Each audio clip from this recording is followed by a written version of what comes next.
Hi, boys and girls. My name is Mary Buckholder, and I'm Abby's mom. I didn't get to come last month for guest reading, so I thought maybe I could do a guest bedtime story. I'm going to read a book from when I was a kid. This was one of my favorite books. It's called Gus and the Baby Ghost, and it's by Seymour Fleischman. And this book was written in 1972, and I was just 3 years old when it came out. But I always loved it when I was a kid. Gus the Ghost and Mr. Frizzle ran a historical museum. Gus at night and Mr. Frizzle during the day. Mr. Frizzle lived upstairs. Gus had an attic apartment. Cora the cat lived here and there, and Mouse the mouse had his own private quarters. Late one night, when Gus was in charge, Cora came in from a moonlight walk. She said, "A baby ghost's outside."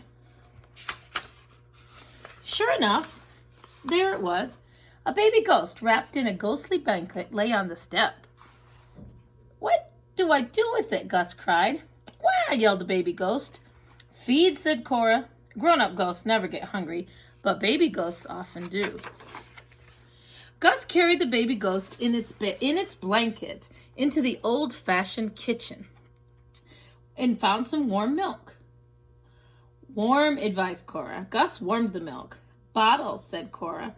Gus made some ghostly remarks, and a baby's bottle appeared. "Wah!" yelled the baby ghost. And when the milk was gone, "Burp," advised Cora. Gus tossed the baby ghost over his shoulder and patted it until a bubble came up. "Wah!" "Change," directed Cora. Gus produced a clean diaper. "Coo," said the baby ghost contentedly when the diaper had been changed. "Uh-oh, there's Mr. Frizzle." "Sleepy," said Cora. Gus had just laid the baby ghost in an antique cradle and covered it with an old paisley shawl. When Mr. Frizzle came running downstairs, his bathrobe was flying. "Uh-oh. I thought I heard a baby," he cried. "Ah, baby ghost," corrected Gus. "Where?" yelled Mr. Frizzle. "Cradle," said Gus. The cradle looked empty to Frizzle, but he could see it was rocking gently. "What in thunder is it doing there?" he shouted. "Sleeping," said Gus. Mr. Frizzle, who had a terrible temper, began to shout and tell Gus he wouldn't have a baby ghost in his museum. Gus began to shout back, not knowing what else to do. Cora went under the Boston rocker, and Mouse scurried up the wall. Baby ghost waked up with all this noise.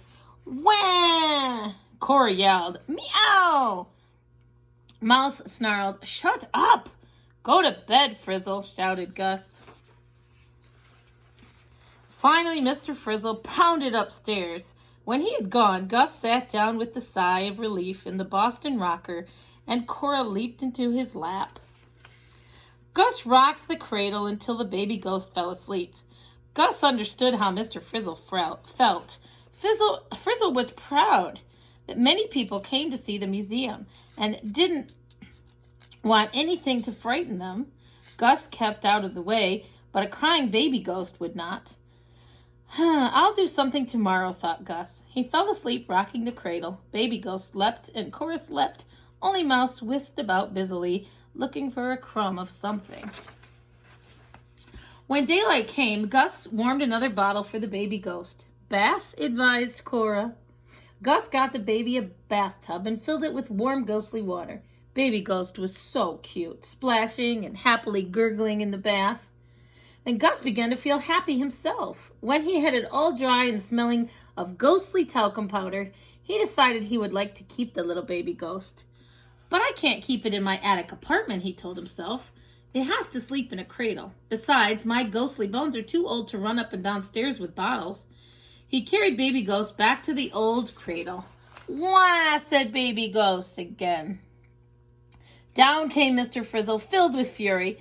"Is it still here?" he cried. "Shh," said Gus. "Call the police," shouted Mr. Frizzle. "Very funny," said Gus. "Wah!" yelled the baby ghost. Mr. Frizzle called the police himself. "There's a baby ghost in the historical museum. Come and get it." Beg your pardon," said the police.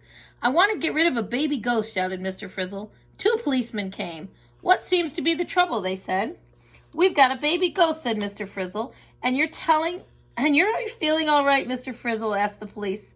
"I feel fine," shouted Frizzle. "Show us this baby ghost," said the policeman politely. Uh-oh. Gus got mad, but Gus decided that he was going to scare the policeman away. So he raced upstairs and brought down his bang clank equipment, which he kept in case somebody wanted to hear a ghost clanking around. Bang clank went Gus on his bang clank equipment. Wah! Yelled the baby ghost at all the noise. The policemen turned pale and bumped into each other, rushing out the door. That's my furnace making noise because I'm in the basement, obviously. Just then, an early visitor arrived. Keep that kid quiet, hissed Frizzle. Gus snatched the baby ghost from the cradle and gave it a bottle. He sang a ghostly lullaby until it went back to sleep. Frizzle felt calmer when the visitors had left without knowing that they had a baby ghost. He said in a reasonable voice, "Now, Gus, you know you've got to get rid of it." "I'll keep it quiet," Gus thought craftily. "Frizzle will never know it's here." "Leave it to me, Frizzle," he said, and Mr. Frizzle went off reassured. Gus got a book on the care and feeding of baby ghosts. I like that book picture. Isn't that cute? He ordered milk from the milkman and put in supplies of baby food, ghostly diapers, and talcum powder to keep the baby ghost happy. He found a ghostly rattle and other toys to keep it amused, and he oiled the antique music box so it played tinkly tunes and the baby's ghost liked to hear. Baby ghost was content and didn't cry. But one day, Mr. Frizzle, who thought the baby ghost was gone, happened to be passing the cradle when he heard a soft coo. He stopped short and stared at the cradle. "You didn't get rid of it, did you?" "Wah!" yelled the baby ghost, alarmed at the noise. "Meow!" yelled Cora, alarmed by the baby ghost. "Listen, Frizzle!" yelled Gus. Then he lowered his voice. It's a better way to talk anyway. "If you would control your temper, everything would be fine." Finally, Mr. Frizzle sat down in the Boston rocker, not knowing what else to do. He lowered his voice, too. He said, "Harumph." He stared at the cradle, which looked empty to him. "Do you swear it won't cry and ruin business?" he demanded. "If you don't come roaring around," retorted Gus. "Hump," said Mr. Frizzle.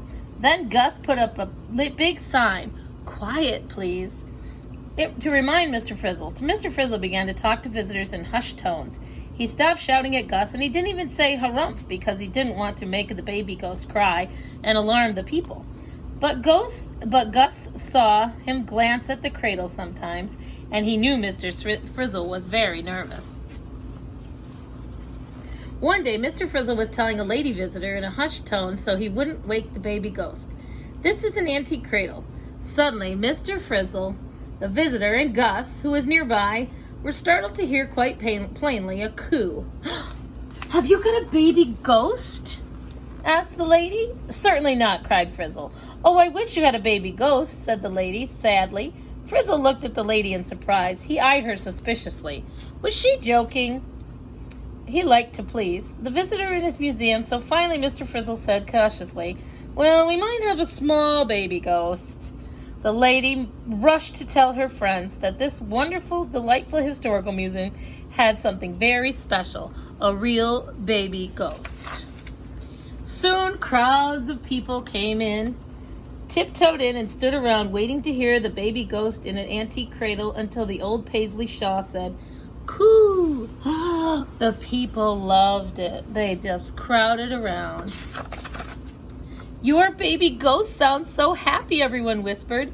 Mr. Frizzle proudly whispered back, "Our baby ghost is happy, that's why." Before long, baby ghost was a permanent member of the household. Sometimes, when the museum closed after a busy day, Mr. Frizzle sat down in the Boston rocker in a rare good humor.